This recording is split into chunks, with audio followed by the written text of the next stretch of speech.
There are something like 6,000 or 7,000 languages in the world, and they're dying out at a prodigious rate. By one estimate, half of them may be extinct by the middle of this century.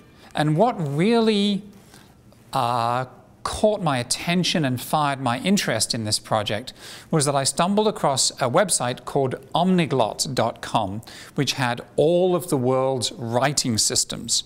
And by writing systems, I mean some are alphabets, some are syllabaries, which means that a single character stands for a syllable, some are consonant alphabets or abjads, but we call them alphabets just to kind of a shorthand version. When I saw these, I was struck by several things. One was how remarkably strange or beautiful or interesting many of them were.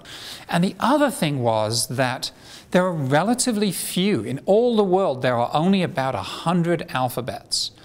And of those 100, fully a third of them are endangered. In other words, they're not taught in schools, they're not being used for government or official purposes, they're on the way out. And I didn't really understand what the implications of that were for a while. We'll come back to that in a minute. But what I did decide to do was I thought I would carve some of these as a way of preserving them and also as a way of drawing attention to this particular issue.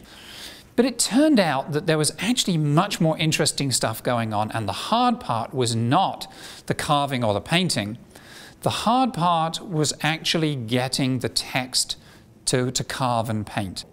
So this is a text from the Philippines in a language and a script called Hanunu. I took this from a PDF which was sent to me by an anthropologist. God bless the Australian anthropologists. That's where I get most of my work from. And so I looked at this and I did my best to copy it. And I knew that it should be on bamboo. And bamboo doesn't grow very tall in Vermont. And in fact, the only bamboo that I could get was this kind of stuff, which is in fact from a flooring company. This is actually a stair riser. But I thought, well, you know, I'm doing my best. What can I do? And so I took this text that I had been sent and I carved it. And it was only when I was doing these decorations on the end, which are repeating decorations, that I sort of went, it's supposed to be a cylinder. It's actually a section of a large bamboo plant. And sure enough, it may have been used as a drinking vessel originally.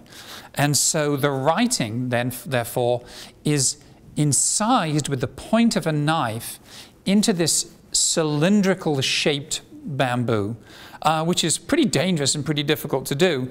It also means that writing and function are combined, because this is a poem. It's a lament, in fact. But the fact that I've carved it, which of course gives it the look of authenticity, of authority, of permanence, etc., is really misleading, because as soon as an alphabet becomes endangered and is no longer taught in schools, then you don't have an authoritative version, you don't have consistency.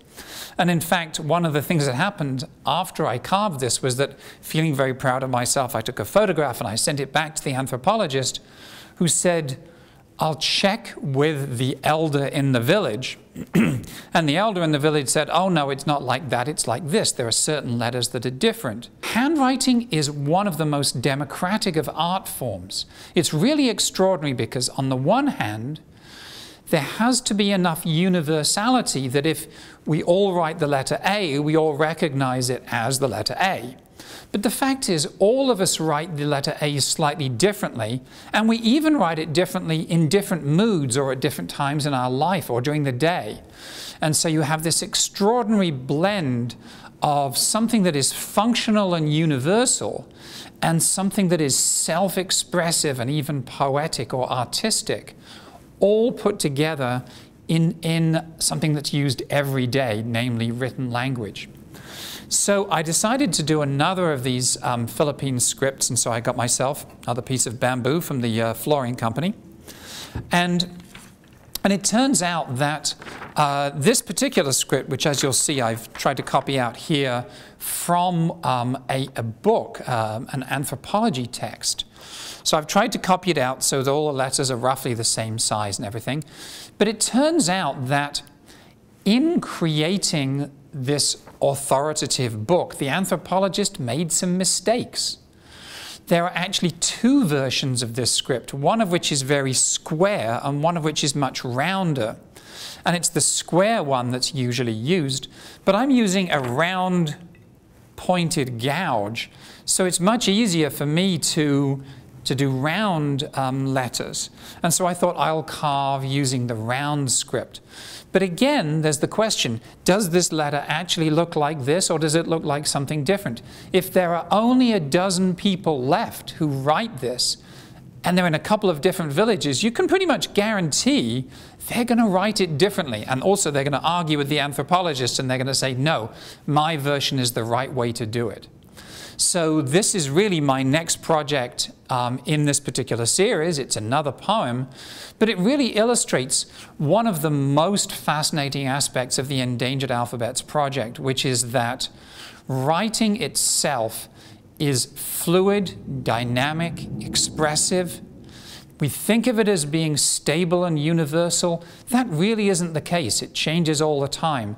And as soon as the firm grip of authority, whether it be governmental authority or school book authority, as soon as that's relaxed, then it's as if there's an alphabet soup that gets sort of diluted and everything begins to drift further and further apart.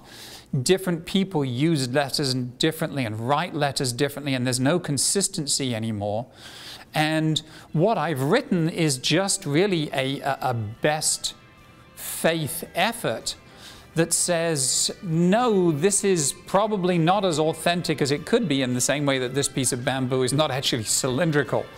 But it's an effort to try and draw your attention to the fact that these scripts do exist, they're worth studying, and frankly, they're worth preserving.